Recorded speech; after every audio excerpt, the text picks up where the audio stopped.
Hello मित्रों, इस video lecture में हम डिस्कस करने जा रहे हैं रियल एंड एपरेंट। हम रिफ्लेक्शन ऑफ लाइट को ही कंटिन्यू कर रहे हैं, रियल एंड एपरेंट। देखिए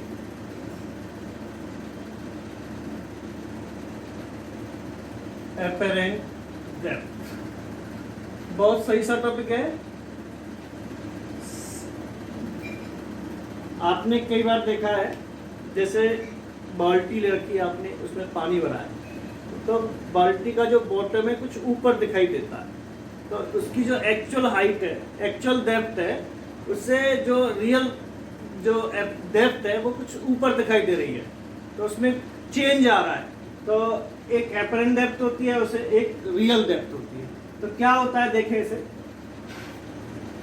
जैसे मान लीजिए मैं यही ले रहा हूँ, बाल्टी लेके चल रहा हूँ, ये बाल्टी का बॉटम है और मान लीजिए यहाँ पे एक object, this is the object, और बाल्टी में पानी यहाँ तक भरा हुआ है। तो आप और मुझे दोनों को वेल आइडिया है, किसी भी ऑब्जेक्ट की इमेज बनाने के लिए कम से कम 2 रेज की जरूरत पड़ती है। 2 rays are required for formation of the image of an object. तो यहाँ से जो लाइट जाएगी ये मेरी आंखों में जाएगी। तो जैसे मान लीजिए एक लाइट रे यहां से सीधी गई, आई की वैल्यू 0, आर की वैल्यू 0, तो मेरी आंखों पे जाकर के सीधी स्ट्राइक करती है बिना किसी डेविएशन के, आई 0, आर 0। अब हो सकता है कि एक रे किसी एंगल से पास हो जाए,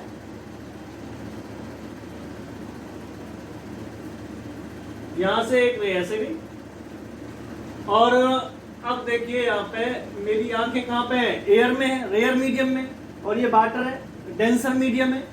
तो क्या होगा, ये डेंसर से रेयर में जा रही है, नॉर्मल से दूर हट जाएगी। अब आप देखिए ये वाली रे और ये रे इस मीडियम में कहीं नहीं मिलेंगी। तो इसका मतलब क्या हुआ, इसको मैंने पीछे की तरफ एक्सटेंड कर दिया तो ये इमेज बन गई। यहाँ पे जो ऑब्जेक्ट वो था उसकी इमेज यहाँ पे बनी। ये मेरी आईज की पोजीशन है, ए बी। जैसे मैं अपनी आंख आई बना देता हूं, यहाँ पे खुदली, ठीक है, आपकी समझ में आ गया होगा। तो इस फिगर से देखें तो ए आई क्या है, एपरेंट है, एपरेंट डेप्थ, और ए ओ क्या है, रियल डेप्थ। अब क्वेश्चन आता है इनमें कैसे रिलेशन सेट करें। जैसे ये एंगल आई मान लूं तो ये एंगल क्या होगा, आर होगा, ये आई और ये आर। तो डेफिनेटली ये आई है तो ये वाला एंगल भी क्या होगा, आई, ऑल्टरनेट एंगल, और ये वाला आर। फिगर आपको समझ में आ गया होगा। तो from ray diagram, from triangle O A B दिखाई दे रहा है आपको, तो इसमें साइन आई की वैल्यू क्या होगी, perpendicular upon hypotenuse A B upon O B, ये आ गया।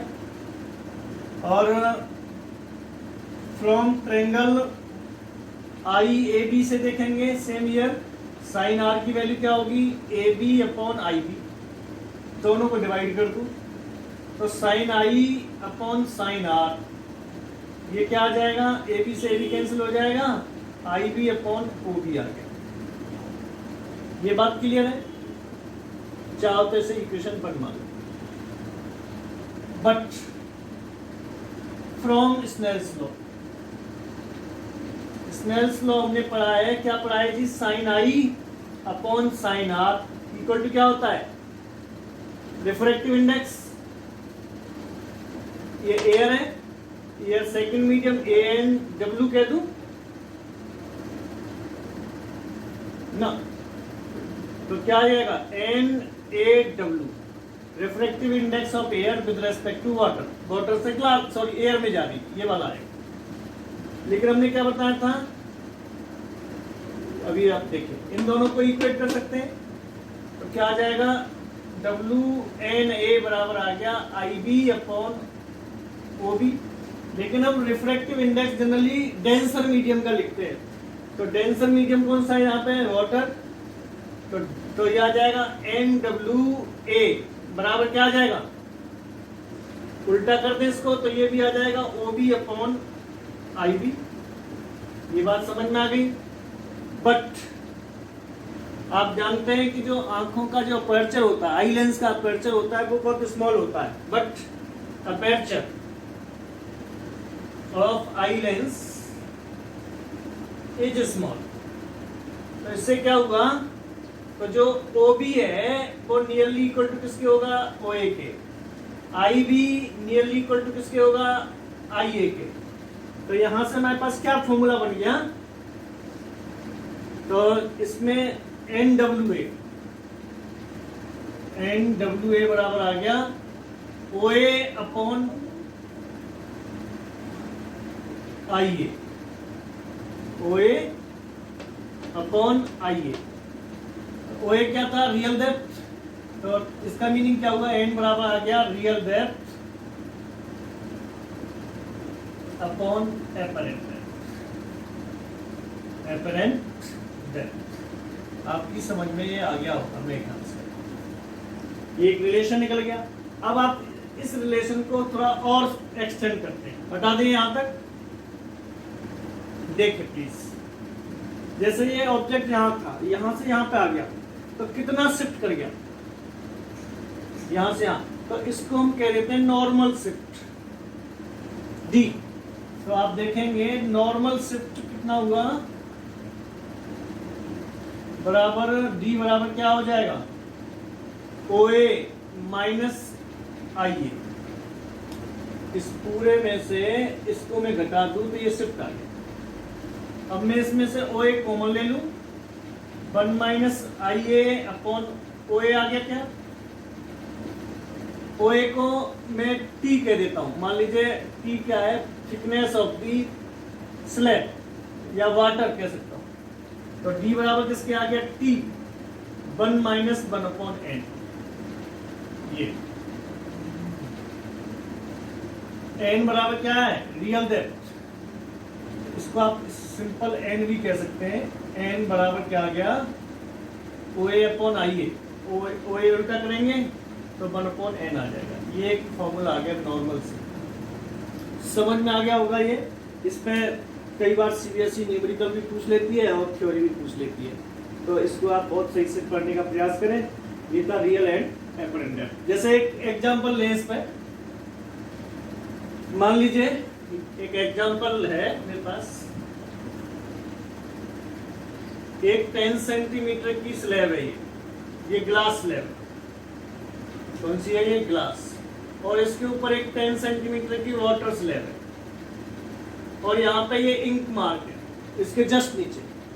तो ये क्वेश्चन कहता है कि ये इंक मार्क आपको कितना ऊपर दिखाई देगा। ये 10 सेंटीमीटर, ये भी 10 सेंटीमीटर, तो इंक मार्क इस लेवल से आपको कहाँ पे दिखाई देगा, मान लीजिए यहाँ पे दिखाई दे रहा है, तो ये कितनी ऊंचाई पे दिखाई देगा, इसकी एक्चुअल डेप्थ कितनी होगी। एक्चुअल डेप्थ तो 20 सेंटीमीटर है, अपरेंट डेप्थ कितनी होगी, ये क्वेश्चन है।